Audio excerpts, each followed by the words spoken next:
akan tetapi tazkiyatun nafs versi Islam,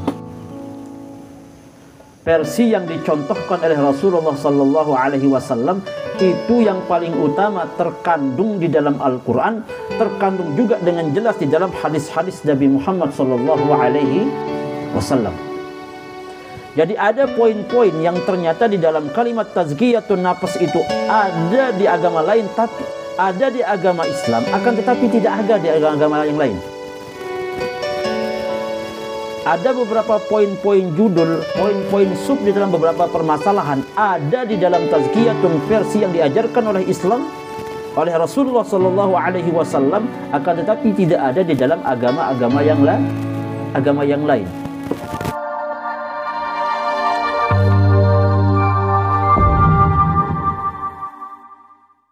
Assalamualaikum warahmatullahi wabarakatuh.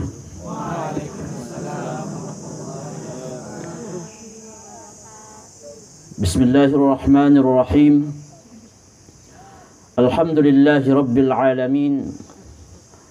Wa bihi nasta'inu ala umurid dunya waddin. Wassalatu wassalamu ala habibina al-Mustafa Sayyidina Muhammad sallallahu alaihi wasallam wa ala alihi wa ashabihi wa man tabi'ahu bi ihsanin ila yaumil qiyamah. Amma ba'du. Yang bersama-sama kita hormati dan muliakan founder Masjid Jalan Cahaya, walaupun pada sore hari ini tidak bersama kita, tapi insya Allah ruh dan semangatnya selalu bersama kita. Kak Wawan, biasa beliau dipanggil seperti itu. Kita doakan beliau, mudah-mudahan Allah Subhanahu wa taala panjangkan umurnya. Mudah-mudahan Allah Subhanahu wa taala sehatkan jasadnya. Mudah-mudahan Allah Subhanahu wa taala selalu memberikan keberkahan kepadanya dan kepada seluruh keluarganya. Yang saya hormati, saya muliakan juga para tim, para pengurus, kru Masjid Jalan Cahaya yang ampure, mohon maaf tidak bisa yang sebutkan satu persatu, akan tetapi tidak mengurangi hormat dan ta'zim saya kepada pelunggum sami yang menjadi khaddamul ummah, yang menjadi pelayan umat. Saya sejujurnya cemburu dengan Masjid Jalan Cahaya, ya. Kenapa cemburu? Allah Subhanahu wa taala mampu memberikan kekuatan kepada mereka untuk bermanfaat, memberikan kemanfaatan kepada umat Islam, khususnya kepada pondok pesantren. Kita di pondok pesantren walaupun mengajarkan tentang akhlak, tentang ilmu, tentang adab, akan tetapi belum mampu kami mengaplikasikan ilmu itu. Allah belum memberikan kami kemudahan untuk bisa mengaplikasikan apa yang kami tahu. Yang kami yakini bahwa sekarang Masjid Jalan Cahaya sedang berada di jalan itu. Tepuk tangan dulu untuk Masjid Jalan Cahaya.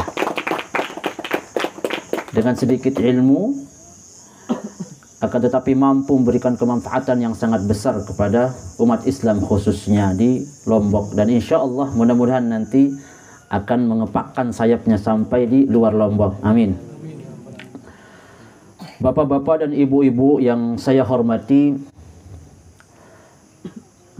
yang pertama-tama marilah kita bersama-sama memanjatkan puji syukur kehadirat Allah Subhanahu wa taala atas berkah, rahmat, inayah dan kemudahan yang sudah diberikan kepada kita semua. Lebih-lebih alhamdulillah pada hari ini juga bertepatan dengan Hari Guru, ya. Hari Guru pada hari ini, ya. Tadi saya dikasih tahu katanya Hari Guru. Lebih-lebih pada hari ini adalah Hari Guru. Tentunya rasa syukur kita kepada Allah Subhanahu wa taala kita khususkan, kita hadiahkan kepada semua guru-guru kita. Guru yang paling utama adalah orang tua kita, kan? Jadi guru yang paling utama yang harus kita paling pertama kita tulis di dalam notebook kita, di dalam sejarah kehidupan kita. Jangan guru yang jauh-jauh, ya. Jangan guru yang jauh-jauh. Guru yang paling utama itu siapa dulu? Orang tua, ibu dan bapak. baru kemudian guru ketika SD sampai sekarang ini.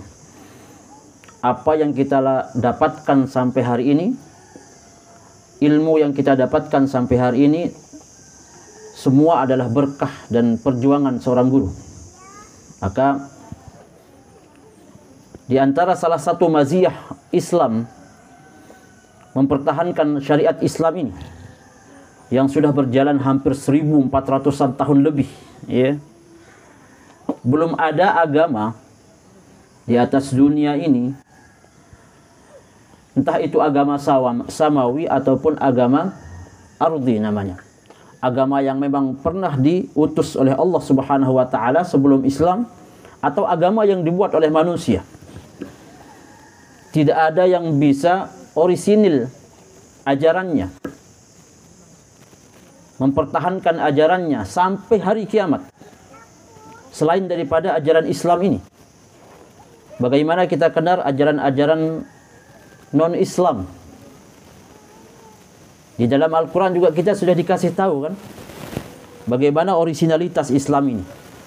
Dan satu hal kenapa sampai Islam ini, selain bahwa dia sudah dijamin oleh Allah Subhanahu wa taala, walaqad yassarnal Qur'ana lidzikri fahal mim muddakir, atau di dalam ayat yang lain bahwa inna nahnu nazzalna dzikra wa inna lahu lahafizun, akan dipelihara oleh Allah Subhanahu wa taala. Selain bahwa Allah Subhanahu wa taala sudah menjamin agama Islam ini, ternyata memang ada faktor lain sebelum bahwa segala sesuatunya adalah atas kehendak Allah Subhanahu wa taala.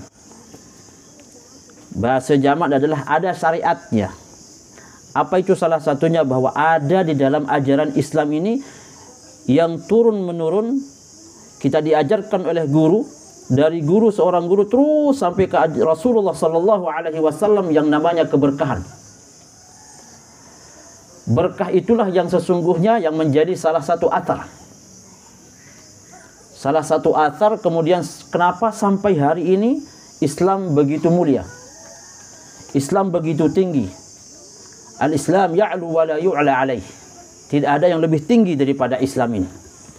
Maka kita bersama mempertahankan agama Islam ini dengan semampu yang Allah berikan kepada kita. Jangan tunggu untuk menjadi banyak kemudian kita akan dianggap oleh Allah Subhanahu wa taala untuk menjadi pejuang.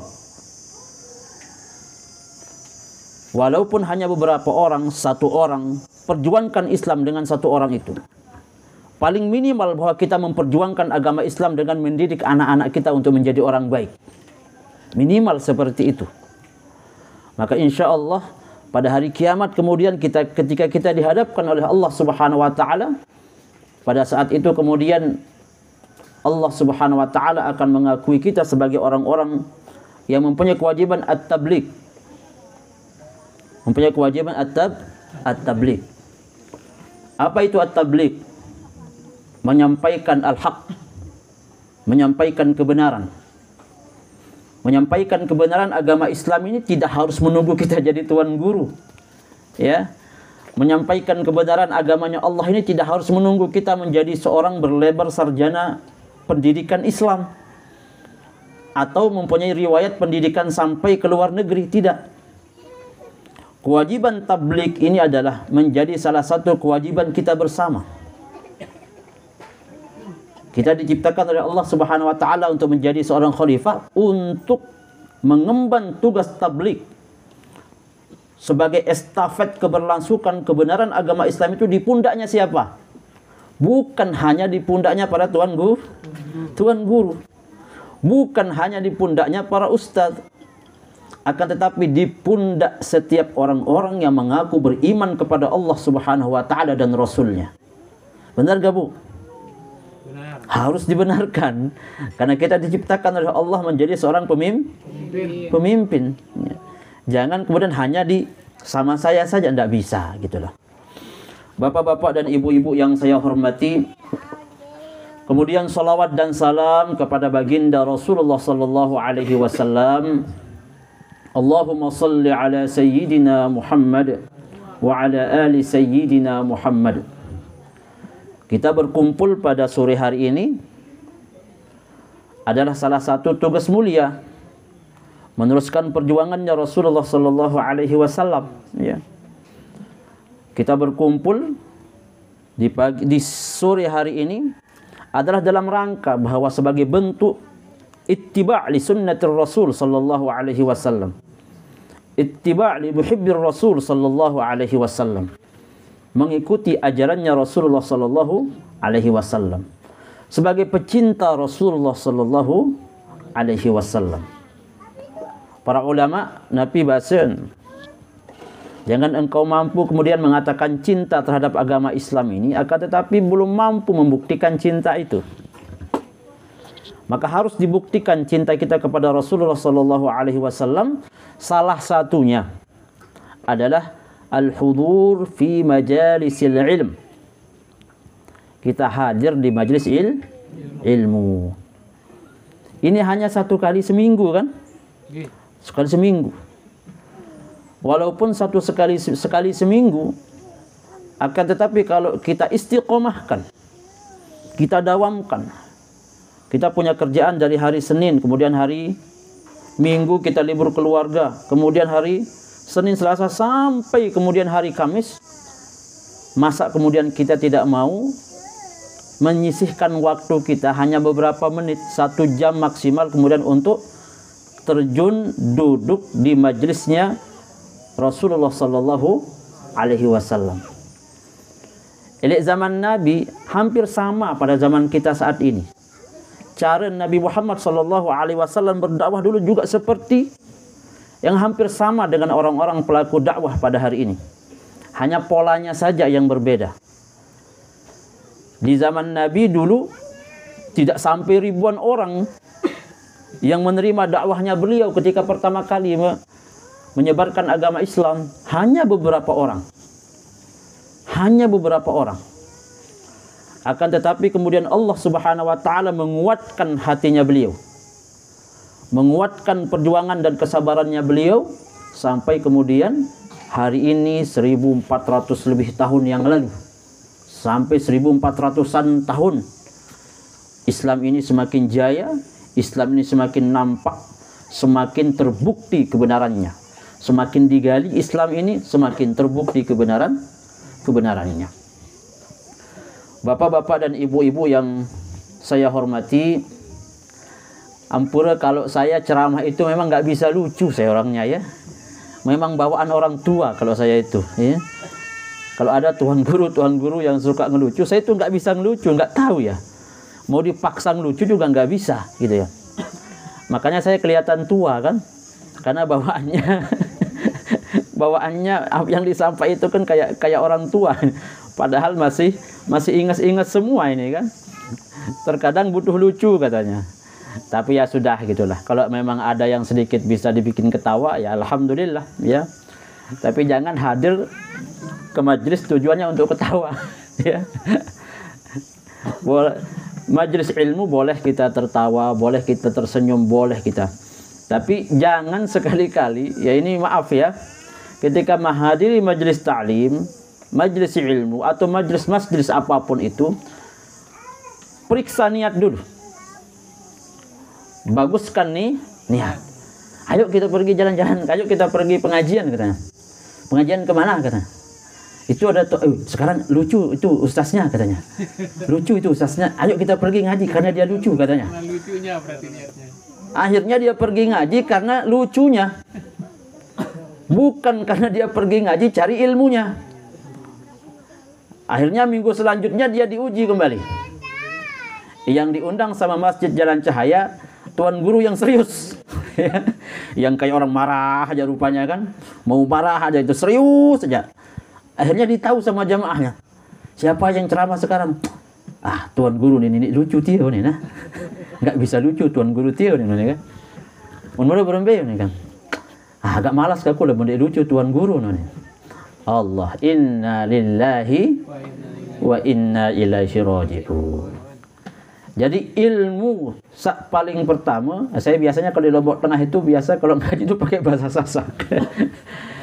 Ya, bagaimana saya Sasak Tulen, nggak ada campuran Jawa, nggak ada campuran mana, asli Sasak Tulen. Jadi kalau menuntut ilmu itu yang paling utama adalah liibtigha'i wajhillah. Benar-benar untuk mengharapkan ridha Allah Subhanahu wa taala dan agar Allah Subhanahu wa taala mengangkat kebodohan dari diri saya. Dari apa yang akan saya hadiri. Saya mendapatkan ilmu. Kemudian tuan gurunya lucu, alhamdulillah. Tuan gurunya tidak lucu juga, alhamdulillah. Yang penting saya dapat ilmu. Itu yang paling utama. Sekarang soalnya terjadi perubahan pola-pola masyarakat. Walaupun memang pola itu dibutuhkan, akan tetapi jangan sampai terjerumus terhadap itu. Terjerumus terhadap tujuan yang paling hakiki, tujuan yang paling utama itu adalah bahwa kita mau kemanapun hadir untuk mendapatkan ilmu. Itu yang pertama. Jelas ibu-ibu, nggih? Jelas. Nah, kalau ini santri-santri saya semua masalahnya. Hanya saya bilang ibu-ibu. Oh maaf, mungkin belum ibu-ibu. Ini lebih banyak ibu-ibu atau mbak-mbak dulu? Hah? Atau sekalian udah ibu-ibu dan mbak-mbak saya bilang sudah ya, biar adil ya. Ibu-ibu dan mbak-mbak yang dan santri pondok pesantren Darul Adqiyah yang saya hormati. Kebetulan saya sudah dipesan pada sore hari inilah. Saya diminta untuk membahas tentang tazkiyatun nafs. Ini judul yang sangat berat ini, ya. Judul yang sangat berat dan memang judul yang tidak semua bisa menjelaskannya dengan baik. Karena terkadang suka bertolak belakang dengan apa yang disampaikan wal'iyadzu billah. Tapi apapun itu, bahwa saya teringat kalimat dari Umar bin Abdul Aziz, khalifah yang ditulis oleh tinta emas di dalam sejarah Islam. Apa kata beliau? Aslihu akhiratakum tasluhu lakum dunyakum wa aslihu sarairakum tasluhu lakum alaniyatikum. Paham sudah?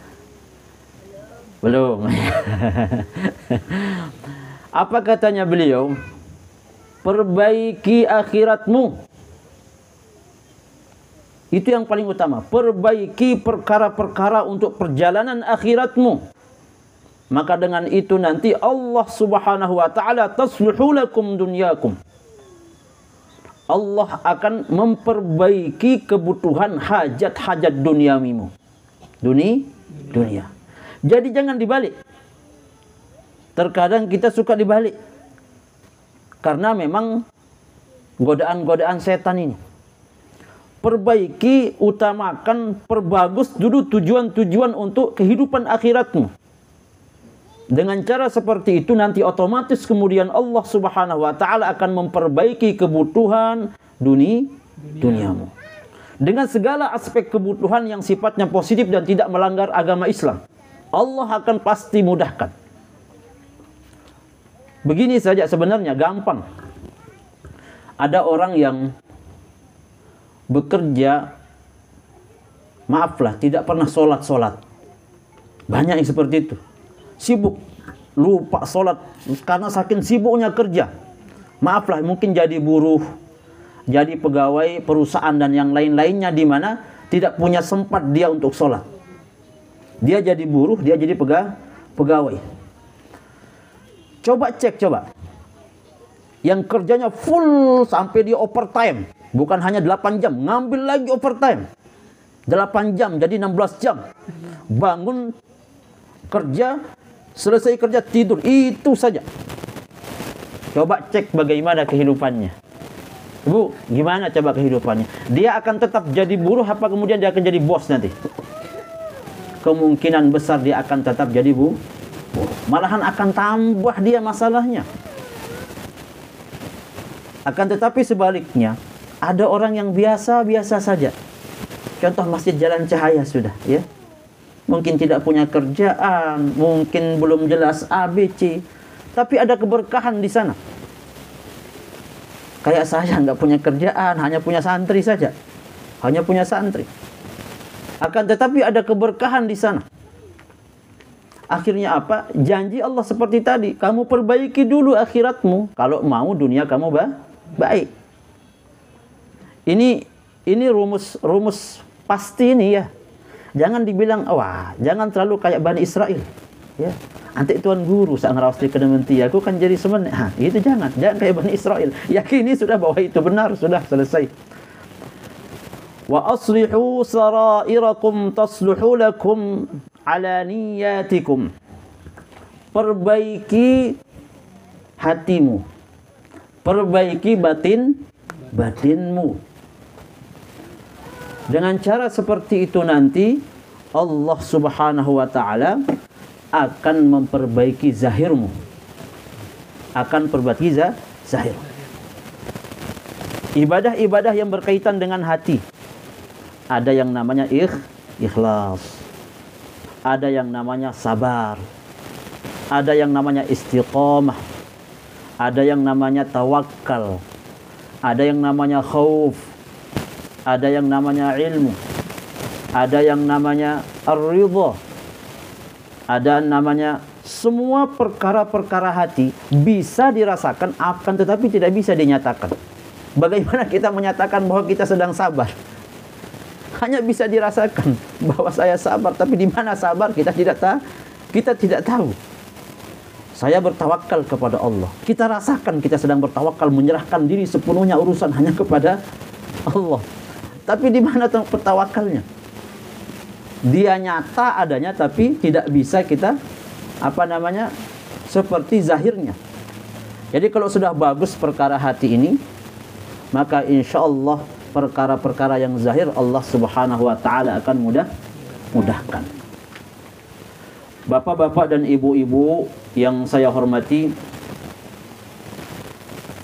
kalimat tazkiyatun nufus atau dalam bahasa Indonesianya penyucian jiwa atau dalam bahasa Sasak ya bisu angenem iya bisu atim ya solohan atin teman-teman mun bahasa Sasak.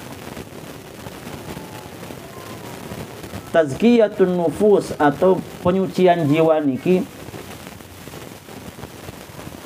adalah instrumen yang paling utama sebelum kemudian amaliyah yang lain itu kita kerjakan. Nabi Muhammad SAW ketika beliau berdakwah di Mekah selama 13 tahun lebih untuk mendakwahkan tentang tauhid, yang kedua adalah untuk tazkiyatun nufus. Selain beliau mendakwahkan tentang bab tauhid agar bagaimana para sahabat pada saat itu terpatri tauhid mereka kepada Allah Subhanahu wa taala dengan sematang-matangnya. Yang kedua tugas beliau adalah tazkiyatun nafs. Menyucikan jiwa para sahabatnya agar ketika nanti menerima syariat-syariat Islam tentang zakat, tentang puasa, tentang haji, tentang solat dan yang lain-lainnya di Madinah, semua sudah siap 100%. Sudah siap mantap tauhidnya. Sudah orisinil batinnya ketika dia akan menjalankan perintah Allah Subhanahu wa taala. Maka kemudian yang menjadi pertanyaan kepada kita semua, tentunya Rasulullah sallallahu alaihi wasallam penyucian jiwa beliau sudah dijamin oleh Allah Subhanahu wa taala. Ketika beliau diangkat menjadi seorang nabi, diangkat beliau menjadi seorang rasul, beliau mempunyai jaminan dari Allah Subhanahu wa taala bahwa seorang nabi dan rasul itu dia tidak mungkin melakukan dosa. Jangankan dosa yang zahir, dosa yang batin saja tidak dikerjakan. Dia sudah punya jaminan dari Allah Subhanahu wa taala untuk hatinya selalu orisinil dengan Allah Subhanahu wa taala. Akan tetapi yang menjadi pertanyaan kita, bagaimana dengan kita? Bagaimana kemudian dengan saya? Bagaimana dengan kita semua? Apakah selama ini kita mengakui bahwa kita sudah berada di makom tazkiyatun nafs itu. Apakah hati kita sudah orisinil menjadi baik? Apakah hati kita sudah suci apa belum? Gitu. Maka yang menjadi contoh yang paling utama, okay, yang menjadi orang yang menjadi panutan yang paling utama untuk kita belajar bagaimana menyucikan jiwa itu tentunya adalah ajaran yang sudah dibawa oleh Rasulullah sallallahu alaihi wasallam. Kalau kita lihat Ibu ya, semua agama, entah itu agama Islam, agama Kristen, agama Buddha, agama Konghucu, agama apa lagi ini namanya? Agama Hindu, agama-agama yang diakui di Indonesia. Di dalam ajaran mereka itu semua juga mengandung tentang ajaran akhlak. Ada juga kandungan tentang ajaran adab. Ajaran mereka juga ada versi tazkiyatun nafs, versi mereka. Nah, itu kemudian berlaku pada posisi-posisi yang umum. Misalnya di dalam agama Islam tidak boleh kita menyakiti orang. Semua agama juga mengakui tidak boleh menyakiti orang. Dalam agama Islam mengajarkan tidak boleh mencuri. Kita juga mengakui tidak ada agama yang mengajarkan untuk membolehkan mencuri. Di dalam agama Islam tidak boleh merampok. Di dalam agama Islam tidak boleh kita menipu orang. Tidak boleh berbohong. Di dalam agama lain juga semua ada. Akan tetapi tazkiyatun nafs versi Islam, versi yang dicontohkan oleh Rasulullah sallallahu alaihi wasallam, itu yang paling utama terkandung di dalam Al-Qur'an, terkandung juga dengan jelas di dalam hadis-hadis Nabi Muhammad sallallahu alaihi wasallam. Jadi ada poin-poin yang ternyata di dalam kalimat tazkiyatun nafs itu ada di agama lain, tapi ada di agama Islam, akan tetapi tidak ada di agama yang lain. Ada beberapa poin-poin judul, poin-poin sub di dalam beberapa permasalahan ada di dalam tazkiyatun versi yang diajarkan oleh Islam, oleh Rasulullah sallallahu alaihi wasallam, akan tetapi tidak ada di dalam agama-agama yang lain.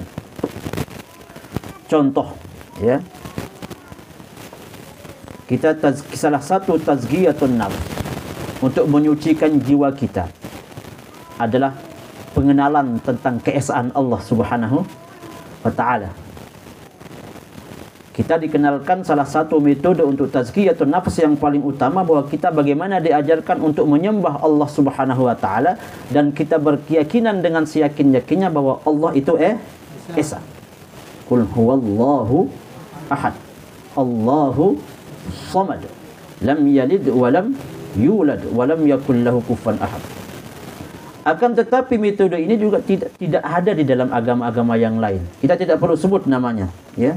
Intinya bahwa berbeda pola tazkiyatun nafs kita di dalam versi Islam di dalam agama yang lain pada beberapa poin-poin yang khusus. Bapak-bapak dan ibu-ibu yang saya hormati, kemudian tentunya tazkiyatun nafs kalau kita mau, instrumennya terlalu banyak, nggak akan cukup kita akan jelaskan hanya 40 menit. Instrumen-instrumen, faktor-faktor yang bisa membantu dan menolong kita agar hati kita menjadi baik. Banyak sekali. Kalau kita buka kitab Ihya Ulumuddin, kalau kita buka kitab-kitab tasawuf, ya. Kalau kita buka kitab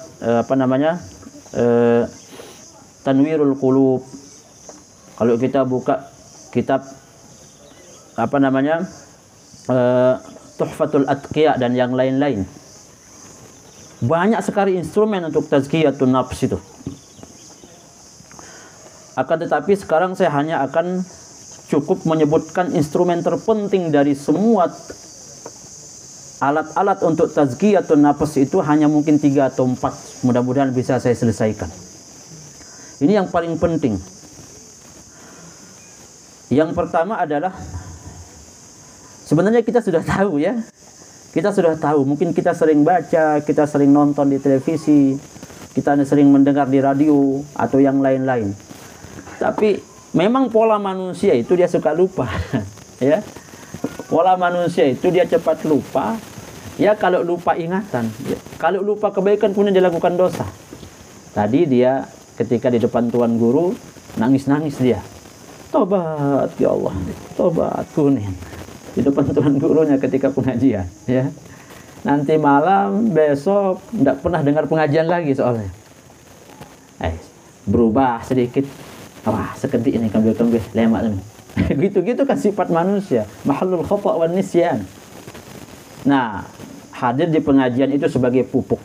Sama seperti tumbuhan. Kalau hanya sekali dipupuk, mati dia. Tapi dia perlu dipupuk dengan pupuk yang sama. Begitu, akhirnya dengan pupuk yang sama, akhirnya dia jadi baik. Makanya mungkin instrumen ini sering kita dengar. Nah, sekarang kita pupuk kembali ini, King. Biar kita paham, biar kita sama-sama, khususnya kepada saya. Instrumen yang paling pertama di dalam tazkiyatun nafs, yang paling utama itu adalah kalimat al-ikhlas. Ini poinnya nih. Al-ikhlas. Apa itu ikhlas kemudian? Paham ikhlas, ibu-ibu, mbak-mbak? Tahu kan ikhlas kan? Semua kita paham. Bisa disebutkan kalimat ikhlas itu. Akan tetapi kemudian aplikasi dari ikhlas itu yang sangat sulit. Tidak mudah kita kemudian mencapai maqam hakikatul ikhlas itu, tidak mudah. Tidak mudah benar loh. Sampai para ulama apa katanya? Andainya manusia dia mampu ikhlas sebentar saja di dalam amalnya itu, selamat dia. Selamat dia selama-lamanya. Andainya seorang itu mampu benar-benar sampai ke maqam hakikatul ikhlas itu, dia akan mampu sudah gitu. Ikhlas itu apa kata para ulama? Adalah nisyanu ru'yatil khalqi bidawamin nadhar ilal khaliq. Itu versi, ada beberapa versi akan kita sebutkan. Ikhlas itu kata para ulama adalah nisyanu ru'yatil khalqi. Lupa kita ingat manusia. Lupa tak ingat manusia. Maksudnya anda terpenting tujuan manusia. Tidak penting tujuan-tujuan manusia. Tidak penting tujuan-tujuan duniawi ini. Bidawabin nazar ilal khaliq. Hanya kita untuk mendawamkan pandangan kita hanya kepada Allah Subhanahu wa ta'ala. Kita bermuamalah hanya untuk Allah. Kita salat hanya untuk Allah. Kita berzakat, bersedekah hanya untuk Allah. Kita bermuamalah az-zawjiyah, suami istri hanya untuk Allah. Kita buat anak hanya untuk Allah. Situ, ya. Andaikan kemudian Allah Subhanahu wa taala memberikan kenikmatan di dalam keluarga yang sifatnya duniawi, itu adalah hadiah. Tapi yang paling utama adalah hadirkan selalu Allah Subhanahu wa taala menjadi satu-satunya tujuan. Jangan dibarengi. Ya. Jadikan Allah Subhanahu wa taala menjadi satu-satunya tujuan, satu-satunya al-qasd ketika kita ingin melakukan kebaikan. Toh ketika kita niat hanya untuk Allah Subhanahu wa taala, apakah kita tidak akan diberikan maksud kita, tujuan yang kita inginkan? Dikasih kita. Andai misalnya kita ingin mendapatkan gelar, saya ingin mendapatkan agar saya diterima menjadi PNS atau mendapatkan pekerjaan yang baik. Kemudian saya berjuang, saya rajin sholat 2 rakaat, saya rajin sholat tahajud, saya rajin sholat sunnah, saya rajin bersedekah. Ini saya mau jadi PNS ini, saya mau dapat kerja ini. Apa kira-kira niat yang paling utama ketika saya sholat, ketika saya sholat tahajud, ketika saya sedekah, ketika saya sholat sunnah? Jangan niat biar diterima kerja ya. Kalau kita niat hanya untuk diterima kerja, bisa jadi Allah kasih itu tapi tidak dapat apa-apa. Allah yang lebih tahu dhamirul qalb.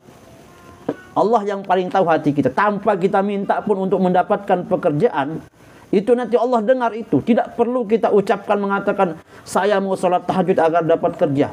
Saya mau rajin bersedekah agar saya nanti banyak harta. Saya mau rajin. Jangan itu.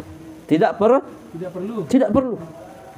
Cukup ketika berjalan bismillahirrahmanirrahim, melangkah, tancapkan niat hanya untuk Allah Subhanahu wa ta'ala. Jelas nih? Jelas. Kemudian yang perlu saya sampaikan tentang masalah ikhlas, ketika Imam As-Susi mendefinisikan tentang masalah ikhlas, ini lebih dalam lagi dia. Apa katanya beliau? Al-ikhlasu, ya. Al-ikhlasu faqdu ru'yatil ikhlas. Katanya beliau, faman syahada fi ikhlasihi al-ikhlas faqad ihtaja ikhlasuhu ila al-ikhlas, katanya. Itu katanya beliau. Al-ikhlasu huwa fuqdanu ru'yatil ikhlas. Ikhlas itu adalah hilangnya penglihatan ketika kita mengatakan ikhlas. Wah, ikhlas aku bergawean. Itu maksudnya. Adalah fuqdanu ru'yatil ikhlas. Hadza huwal ikhlas. Menghilangkan kalimat ikhlas ketika kita melakukan perbuatan. Aku aja tebing ara 10.000 buat kepet lega aneh ikhlas ke ku aneh mun sebut. Ikhlas ku aneh aku ni dia mun lafasan kalimat ikhlas. Faman syahada fi ikhlasihi al-ikhlas, faman syahada fi ikhlasihi al-ikhlas faqad ihtaja ikhlasu ila al-ikhlas, katanya. Barang siapa yang melihat pada keikhlasannya itu dia mengatakan saya ikhlas, katanya. Faqad ihtaja ikhlasu ila al-ikhlas. Maka sungguh keikhlasannya itu butuh keikhlasan lagi. Gitu katanya. Jadi ini min daqaiqil ikhlas. Daqaiqil ikhlas, agar ikhlas itu tidak karena ikhlas itu perkara batin.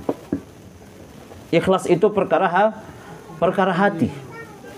Tidak perlu kita mengucapkan ya ikhlas sudah saya ya. Walaupun saya di madu ikhlas saya, katanya. Ya. Kira-kira coba ketika kita menggambarkan saya di madu ikhlas saya, katanya. Benar gak dia ikhlas itu? Hah?